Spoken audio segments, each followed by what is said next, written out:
गरीब देवरानी अमीर जेठानी का गर्मी में शादी का जोड़ा। गर्मी की तपती दोपहर थी और गांव में हर किसी को शादी की तैयारी का इंतजार था। गांव के सबसे बड़े घर में रहने वाली अमीर जेठानी सीमा अपने ऐशो आराम के लिए जानी जाती थी। उसकी शादी के समय पहना हुआ सुंदर रेशम का जोड़ा आज भी पूरे गांव में चर्चा का विषय था। उसकी छोटी देवरानी राधा आर्थिक रूप से कमजोर थी।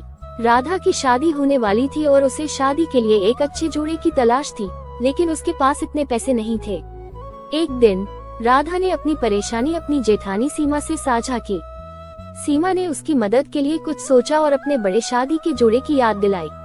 हालांकि सीमा ने बिना सोचे समझे कहा, राधा तुम चाहो तो मेरा जोड़ा पहन सकती हो, लेकिन वह गर्मी में पहनने लायक नहीं है, बहुत भारी है, तुम्हें तकलीफ होगी। राधा के पास और कोई विकल्प नहीं था, इसलिए उसने सीमा की बात मान ली और उसकी शादी का जोड़ा लेने का फैसला किया।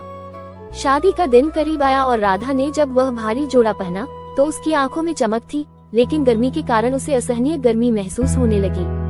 पूरे समारोह में वह पसीने से तर हो गई और उसे काफी तकलीफ हुई। हालांकि गांव वालों ने उसकी सादगी और हिम्मत की तारीफ की। राधा ने अपनी स्थिति को स्वीकार करते हुए शादी को खुशी खुशी निभाया। उसकी मुस्कान ने ये जता दिया कि खुशी पैसे से नहीं बल्कि मन की संतुष्टि से आती है। शादी के बाद सीमा ने राधा से कहा, तुमने मेरा भारी जोड़ा पहनकर शादी की, ये देखकर मुझे गर्व हुआ, लेकिन अब मैं समझती हूँ कि हर किसी को अपनी स्थिति के अनुसार जीना चाहिए।